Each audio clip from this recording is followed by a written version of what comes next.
All right, guys, this is the 2026 Nissan Pathfinder. This one comes in the SL trim level, two-wheel drive model. Gun metallic is the paint, and then we do get charcoal leatherette interior.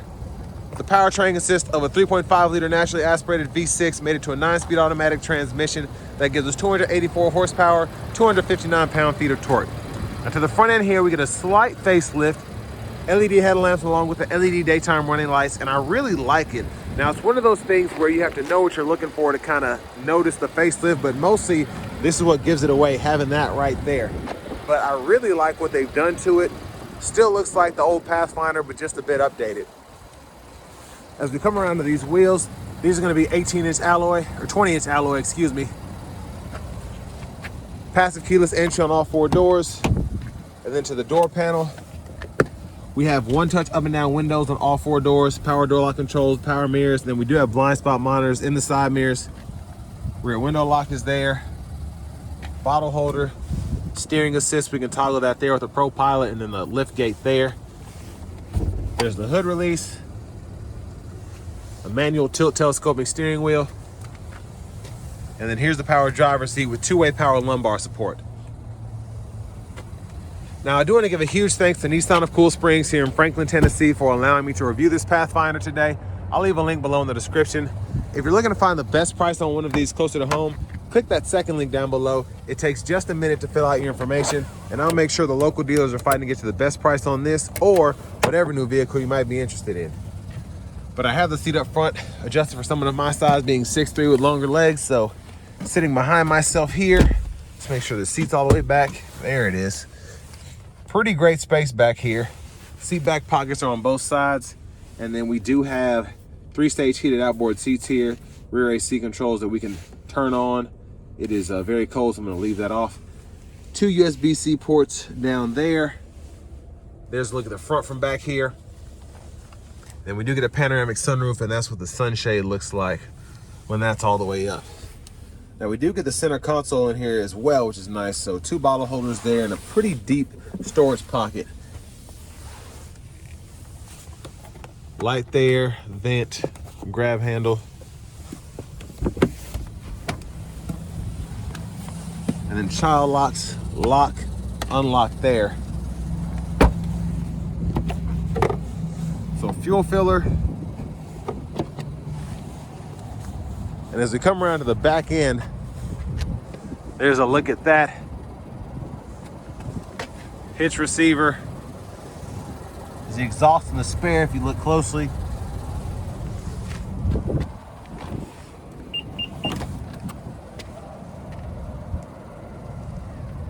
And pretty good storage with the third row down. The 12 volt over here. And we're gonna look underneath here. See that storage. And then we can see that we have top tethers on all 5 of the seats. If you want to hook up the car seats there. And then when you want to release the seats, you just pull up here and then you just pull it back up to get it back into place.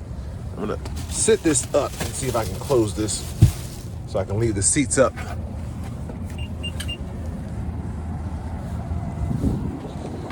Whew, it's freezing out here.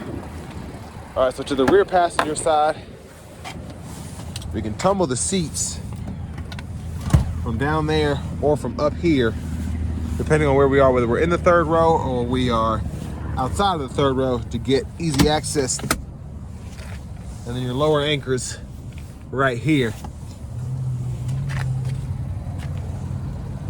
Wait, I forgot to show one thing.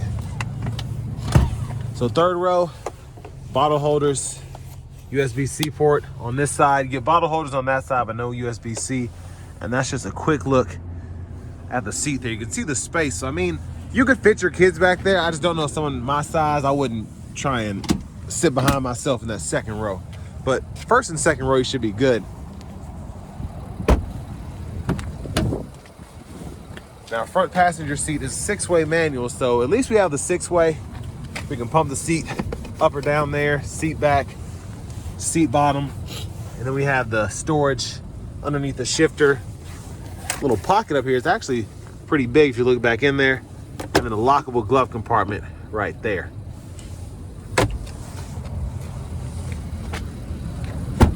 Now I'm going to show you all the window sticker. You can pause anywhere you need to take a closer look at anything. And here are the options. So the SL Premium package there, $48,650, not bad for what all you get, in my opinion.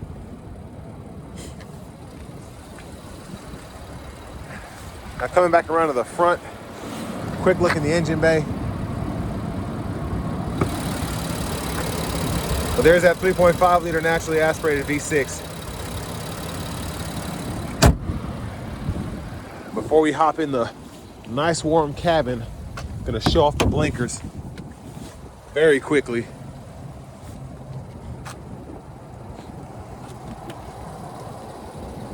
Side mirrors there. Now, I don't know why we don't have LED bulbs here, but we're probably gonna get a bigger redesign or something here in the next few years, if not next year, but we'll see. So I like the leather wrap steering wheel. There's the horn.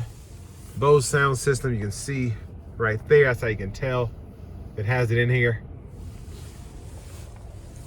But over here to this newer infotainment system, I really like how this is laid out. We get AM, FM, XM radio, Bluetooth, and then that new wireless CarPlay, Android Auto compatibility is great. And we can go through those connections. Just by doing that, it walks you right through it. And then we have our apps here. Go to all settings and you can pretty much see everything that you need to. It's a pretty simple radio, but it does everything. General settings, system settings, languages are there. And then if you go back, your units, you can change that right in here. I mean, for the most part, all makes sense. You have the EQ that you can pull up on the fly down here at all times, which is nice. Even the brightness for the screen is right there. So I like how they did that. Backup cameras there, guidelines follow you as you turn the steering wheel. You also have that bird's eye view, and then you have the front camera as well. A few other views, 3D and all that, you can kind of change, but for the most part, front and rear camera, most important for me at least. Hazards are down here, volume knob, you can click that to turn the audio off, and then you also have the camera button on the fly that'll pull up the front camera for you while you're just sitting here in park. And down here we have our dual zone automatic climate controls, so we can adjust the 3-stage heated seats down here as well, cut the whole system on or off, auto mode, sync, that heated steering wheel button, and then we have the rear controls so we can turn those on, lock it and all of that. And then fan direction you can change right in here. Then your defrosters. But down here, 2 USB-C ports. You look back in there, there's a 12 volt here, and then the wireless charging pad is right here. And then for the shifter, press the button on the side, pull down for drive, tap for manual, and then you can use the paddle shifters behind the steering wheel. You can see what gear you're in on that left-hand side of the gauge cluster. And then you just kind of find that sweet spot for neutral, hit the button, pull all the way up for reverse, press P for park. Bottle holders, auto stop toggle, electronic parking brake, pull up to engage, hit the brake, press down and disengage. And then we do have our automatic brake hold here. Now for the drive modes, you get Eco, Standard, Sport, and then Tow and Snow with this 2-wheel drive system, so more than enough. Then your center console cubby space is right there. Garage door transmitters in the rear view mirror, sunglasses holders here, lights, and then we have the SOS, sunroof, and then sunshade. So I'm going to show you a one-touch slide with the roof here.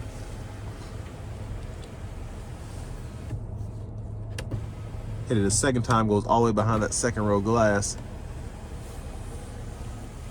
There's a look at the third row and the second row from up here. Vanity mirror. Now back up front here, blinkers, high beams, and low beams we can adjust off, auto, And then to the right side of the steering wheel, one time off, intermittent low, high, and then we can adjust the intermittent wipers right here, rear wiper there, push back for the rear fluid, pull up for the front.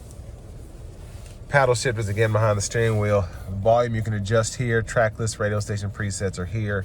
You can pull up the shortcut menu here, and then the scroll bar and these arrows go through the gauge cluster here in the middle. So you can change your settings here if you want to do that.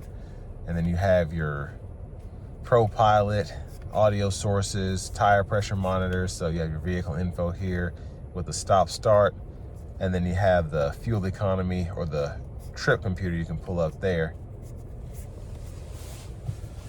This side, activate the driving aids there, adjust the gap adjust for that.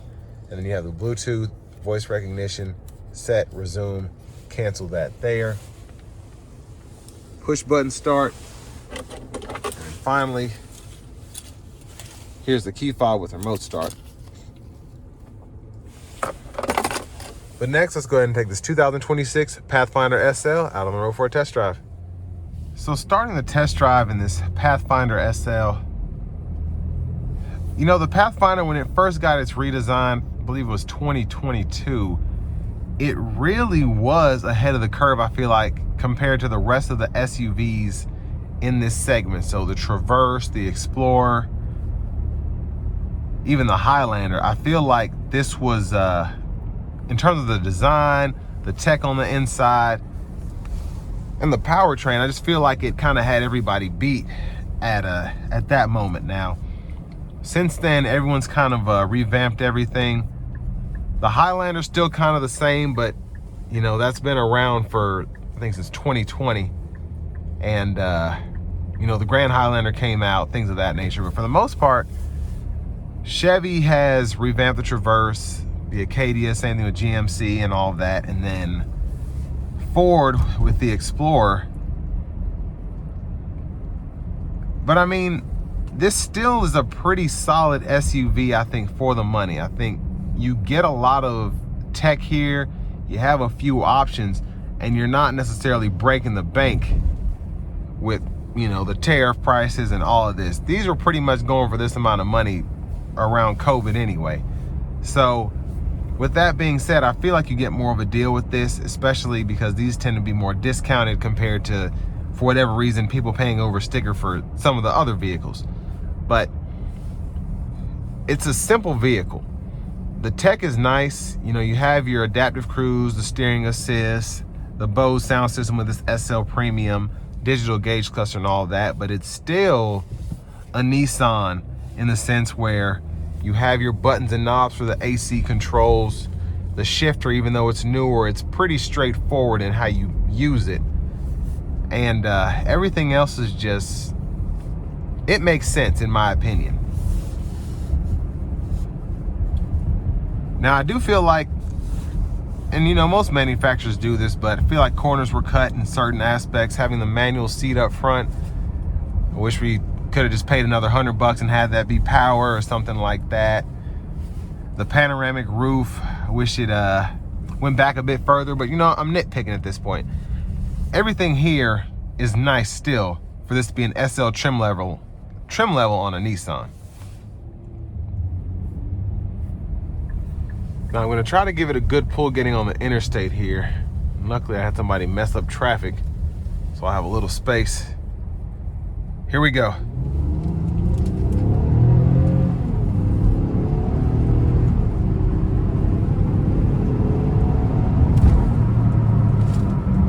So it has some punch to it. It has a little bit of kick there. Especially for these numbers, it's pretty good.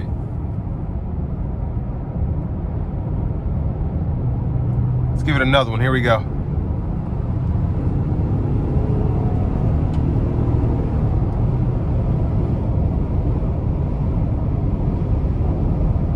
So I mean, the power here is really good. Now I want to give one more big thanks to Nissan of Cool Springs for allowing me to review this Pathfinder today. I'll leave a link below in the description. If you're looking to find the best price on one of these closer to home, click that second link down below. It takes just a minute to fill out your information, and I'll make sure the local dealers are fighting to get you the best price on this or whatever new vehicle you might be interested in. Now this traffic is very thick, so I won't be able to show off the adaptive cruise too much with the steering assist, but that's kind of how it works. Quick demo of that before I have to get off this exit. And it's not my favorite driver assist system, but it's grown on me over the years. I had a 2019 Infiniti QX50, and I never could really make that work for me. But it's gotten better on these newer Nissans, so the Pathfinders, the Armadas, a lot better than it was in that Infiniti. The newer Infinitis are probably better as well, but I don't know if it was the sensors or what, but it's a bit wonky in my 2019. But for this to be at that $49,000 price point, you get a lot here. It's simple. You have a V6 9-speed automatic. You don't have to worry about CVTs. You don't have to worry about turbos and all of that. So a lot of people kind of gravitate towards this for that, because it's just a simple V6, what they've grown up on, what they're used to driving, and it's just a simple powertrain when it comes to maintenance and repairs as well. So still a solid choice, I think, in this segment. And with all that being said, this will bring me to the end of my review of this 2026 Nissan Pathfinder SL.